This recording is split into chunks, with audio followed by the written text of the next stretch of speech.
Up first, reactions this evening to the resignation of Robert Montague following the findings of the Integrity Commission into questionable granting of gun licenses by the Firearm Licensing Authority. The National Integrity Action believes Mr. Montague made the right decision and insists no consideration should be given to him returning to the government in a position of authority. Anthony Lugg reports. News of Mr. Montague's resignation came late Friday evening in a release from the office of the Prime Minister. Mr. Holness said he met with Mr. Montague, who tendered his resignation with immediate effect.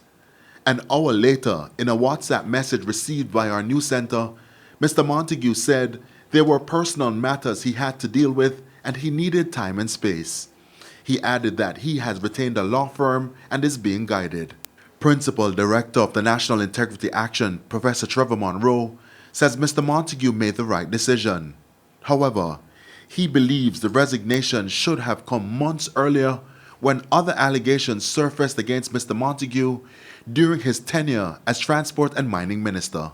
In respect of the Airports Authority of Jamaica, that investment was in breach of the relevant regulations and indeed in Cardinal Alumina Partners.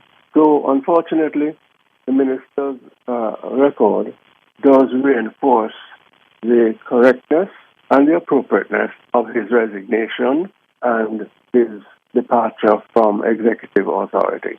Political commentator Shalman Scott says the Integrity Commission's report into the questionable granting of gun licenses by the Firearm Licensing Authority FLA has worsened the low level of trust in public officials. All these people, in the interest of themselves and in the interest of the country, must do the right thing, and should not have to wait until when the Prime Minister have to call them in, or whoever is in charge of them have to call them in to tell them what they are to do. But we need to pay attention to the broader mood in the political mood in the country that is developing and watch it. It's still not clear what role Mr. Montague will be asked to play in the days ahead as he holds the powerful position as JLP chairman. But the NIA says no consideration should be given to him returning to the government in a position of authority.